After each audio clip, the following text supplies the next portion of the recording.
अस्सलाम वालेकुम व्यूअर्स, कैसे आप लोग। उम्मीद है कि आप सब लोग खैरियत से होंगे। तो व्यूअर्स जो है पीएसटी और जीएसटी के हवाले से मैंने वीडियो बनाई थी, 4 वीडियो बनाई थी। आज ये 5th है मेरी वीडियो। तो सिंध टेक्स्ट बुक जो है वहाँ से जो है मैंने एक बुक लिया है, क्लास 7 का साइंस बुक। मैंने फर्स्ट चैप्टर उसकी मेन पॉइंट्स आपसे शेयर की थी। आज जो है वे दूसरे चैप्टर की मेन पॉइंट्स आपसे शेयर करूँगी, जो कि टेस्ट के हवाले से आपके लिए हेल्पफुल रहेंगी। तो व्यूज़ चलते हैं, हम देखते हैं कौन सा टॉपिक है, तो उसकी जो है मेन पॉइंट्स आपसे मैं शेयर करूँगी। तो आज जो टॉपिक है ये है transport system in human and plants. तो views transport in human circulatory system, ये क्या होता है कि हमारी पूरी जो बॉडी है उसमें जो है वो हमारी फूड जो एनर्जी सारी जो है वो सर्कुलेट होती है, पूरी बॉडी के सेल में जो है चली जाती है, वो थ्रू द ब्लड वेसल। इस पूरे सिस्टम को हम सर्कुलेटरी सिस्टम कहते हैं। तो देखते हैं कि कौन सी पॉइंट है कि इसमें आता है एक ट्रांसपोर्टेशन जो है वो क्या होता है, the supply of food, water, oxygen and collection of waste material. Waste material कौन सा, कार्बन डाइऑक्साइड, जो एक्सीलेशन के थ्रू जो है रिलीज हो जाता है हमारी बॉडी से। और हमें जो सप्लाई होती है फूड और वाटर ऑक्सीजन की, उसमें वेस्ट मटेरियल जो है हमारा कार्बन डाइऑक्साइड फॉर्म होता है, इसको जो कहते हैं ट्रांसपोर्टेशन। और ये होता है through the blood vessel. Transport system जो ह्यूमन में होता है उसको हम ब्लड सर्कुलेटरी सिस्टम कहते हैं। उसमें जो है वो हमारे ह्यूमन में जो है 3 किस्म की जो है ब्लड वेसल होती हैं, आर्टरीज, वीन्स एंड कैपिलरीज। और देखते हैं नीचे कि इनका कौन सा काम है, क्यों जो है वो क्या क्या काम करती हैं। The main function of vessels is transport the blood through out the body. जो इनका जो मेन काम होता है कि पूरी बॉडी में जो है ब्लड को पंप करते हैं, मतलब वो ट्रांसपोर्ट करते हैं। जो आर्टरीज है, आर्टरीज क्या है, आर्टरीज जो है टेक द ब्लड, मतलब कि हार्ट से पूरी बॉडी में जो है ब्लड जो लेके जाती हैं वो आर्टरीज लेकर जाती हैं। ये जो है वेरी स्मॉल होती हैं, इंटरनल स्पेस और विद द थिक वॉल। ये जो है क्या होती हैं, थिक होती है, इलास्टिक एंड मस्कुलर स्ट्रक्चर होती हैं।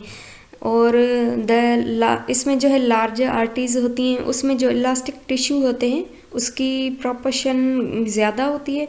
जो स्मॉलर वेसल्स होती हैं जिसको हम आर्टेरियल कहते हैं, ये लेस इलास्टिक टिश्यू होते हैं एंड मस्कुलर फाइबर इनका ज़्यादा होता है।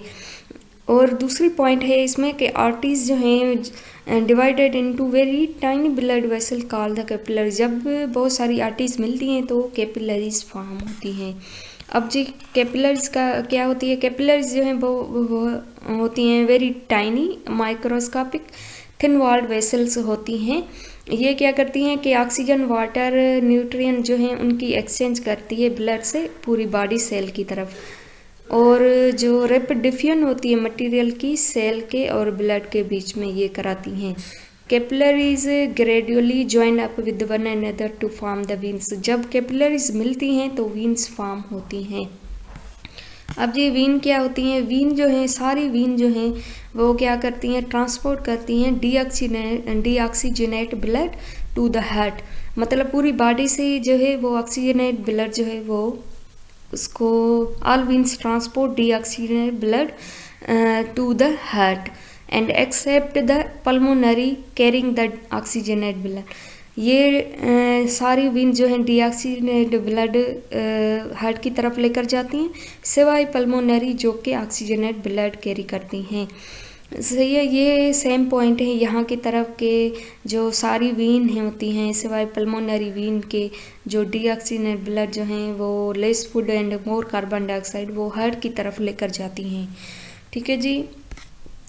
नीचे जो है ये जो है ब्लू एंड ब्लड जो है रेड कलर, ये शो कर रहा है कि कौन सा जो ऑक्सीजनेट ब्लड है और कौन सा डीऑक्सीजनेट ब्लड है।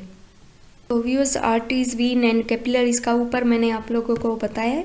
अब आते हैं हार्ट की तरफ। हार्ट क्या होता है, हार्ट जो है is a hollow cone shaped and muscular organ होता है जो कि ब्रेस्ट बोन जिसको स्टीरियम कहते हैं उसके बिहाइंड में लंग्स और उन दोनों के बीच में जो है वो हार्ट होती हैं। हार्ट जो अब यहाँ पे आते हैं कि व्हाट इज़ ब्लड। ब्लड क्या होता है? ब्लड जो है दिस आर वेरी इम्पॉर्टेंट। सही है। Our body contain the 4 to 5 litre of the blood. हमारी बॉडी में टोटल जो क्वांटिटी होती है ब्लड की वो कितनी होती है? ये होती है 4 से 5। और ये जो रेड होता है क्योंकि उसमें हेमोग्लोबिन होती है। और यहाँ पे पॉइंट है कि ऑक्सीजनेट एंड डीऑक्सीजनेट जो है वो क्यों होता है? क्योंकि उसमें ब्लड जो है कुछ ऑक्सीजनेट होता है, जो भी हम इनहेल करते हैं ऑक्सीजन वो ब्लड में आ जाती है तो वो ऑक्सीजनेट हो जाता है। तो व्यूज़ ये पॉइंट है। दूसरी पॉइंट है कि 2/3 जो हिस्सा होता है हार्ट का वो लेफ्ट साइड होता है, बाकी का जो 1/3 होता है वो राइट साइड होता है। जो मेन पर्पस होता है हार्ट का कि pump the blood around the body, पूरी बॉडी में जो है ब्लड को पंप करता है। यहाँ पे पॉइंट है कि the heart is enclose in a double membrane sac called as a pericardium. ये भी पॉइंट है कि हार्ट की जो मेम्ब्रेन होती है वो उसको क्या कहते हैं? पेरिकार्डियम।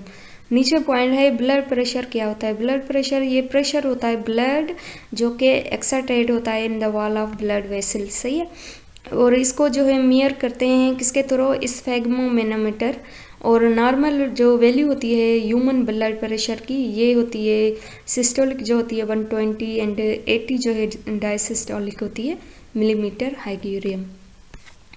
तो नीचे आते हैं। यहाँ नीचे एक पॉइंट नज़र आ रही है कि पल्स क्या होती है? पल्स जो है rhythmic contraction and रिलैक्शन of arteries. सही है। आर्टरीज की रिलैक्शन एंड कॉन्ट्रैक्शन जो रिदमिक कॉन्ट्रैक्शन होती है उसको पल्स कहते हैं। नॉर्मली जो पर मिनट में जो पल्स लुप डुप होता है वो 72 टाइम्स होती हैं। अब जी आ जाते हैं कि हर जो है वो 4 चैम्बर में होती हैं कि हर ऑर्गेनाइज्म के हिसाब से होती है कि किसी की 2 चैम्बर होते हैं, किसी के एक, मतलब वो आगे जाके पढ़ेंगे। तो हर ह्यूमन बींग में जो हार्ट होती है वो 4 चैम्बर की होती है। जो राइट साइड होती है हार्ट की receive the deoxygenate blood from the all part of the body. सही है। पूरी बॉडी में जो है वो ऑक्सीजन जो है वो ब्लड से जो है मिल जाती है, तो वो पूरी डीऑक्सीजनेट के लिए वो कहाँ चली जाती है? वो हार्ट की तरफ चली जाती है, रिसीव करती है right side and pump the blood toward the lungs, और लंग्स की तरफ लेकर जाती है ताकि ये जो है वो क्या हो सकते? ऑक्सीजन है। Where is the left side of the heart receive the oxygenate blood. सही है। जो राइट साइड होता है हार्ट का वो डीऑक्सीजनेट ब्लड रिसीव करता है पूरी बॉडी से। जो लेफ्ट साइड होती है वो ऑक्सीजनेट ब्लड रिसीव करता है कहाँ से? लंग्स से। फिर जो है पूरी बॉडी के जो है पार्ट्स पे, मतलब हमारी पूरी बॉडी में ऑक्सीजनेट ब्लड जो है वो चला जाता है। और यहाँ पे एक पॉइंट है कि कोरोनरी आर्टरीज जो हैं वो ओटा की बिगनिंग से इमर्ज होती है, मतलब वहाँ से स्टार्ट होती है। दूसरा है कि 2 सिमालर जो अपर चैम्बर 4 चैम्बर हैं, इसमें ऊपर वाले सिमालर जो चैम्बर हैं थिन वॉल्ड होते हैं वो रिसीव करते हैं ब्लड थ्रू द वीन कौन सी? आर्टिया के। और जो 2 लोअर चैम्बर हैं जिसकी थिक वॉल होती है वो ब्लड जो है रिसीव करते हैं आर्टिया के थ्रू, जिसको वेंट्रिकल कहते हैं। ठीक है जी। ऊपर वाला वीन से और नीचे वाला जो है वो आर्टिया के थ्रू, जिसको हम वेंट्रिकल कहते हैं। राइट आर्टियम receive the deoxygenate blood from the superior vena cava. जो इन्फेरियर वेना केवा होती है वो जो लेफ्ट आर्टियम होता है रिसीव करता है oxygenate blood from the lungs through the pulmonary veins. सही है। एक होती है superior vena cava, inferior vena cava. 2 vena cava होती है। सुपीरियर जो है वो बॉडी के अपर पार्ट से ब्लड को कलेक्ट करती है और जो इन्फेरियर वेना केवा होती है वो ब्लड के लोअर पार्ट से ब्लड को जो है वो कलेक्ट करती है। दूसरी जो पॉइंट है कि ब्लड जो है कभी भी वापस नहीं जाता because there are walls present. Wall की वजह से वो वापस ब्लड नहीं जाता। 4 सेट होते हैं वाल के, जो कि 2 जो वाल होते हैं वो आर्टिया एंड वेंट्रिकल के बीच में होते हैं, 2 जो होते हैं वो वेंट्रिकल एंड आर्टरीज के बीच में होती हैं। when both artery contract the blood move to the right and left ventricle through the tricapside and bicapside। मतलब के वाल के थ्रू जो है वो ये ब्लड होता है पंप वो सर्कुलेट होता है। अवर जो हार्ट बीट होती है वो 70 से 75 टाइम्स पर मिनट जो है वो बीटिंग करती है। ठीक है जी। अब दूसरी पॉइंट इसमें नहीं है। तो व्यूज़ जो है पल्मोनरी आर्टरी, जैसे मैंने ऊपर बताया था, pulmonary artery take the deoxygenate blood जो है वो कैरी करेगी लंग्स की तरफ प्यूरिफिकेशन के लिए, जबकि ऑर्टा जो है वो ट्रांसपोर्ट करेगा oxygen blood to the all part of the body. ये पॉइंट थी। तो व्यूज़ आगे जो है सर्कुलेशन ऑफ ब्लड, उसकी मेन पॉइंट दूसरी वीडियो में मैं आपसे शेयर करूँगी। I hope you like this video. अगर कोई क्यूरी या कोई सजेशन हो या कोई क्वेश्चन हो तो आप मुझसे पूछ सकते हैं। Thank you viewers.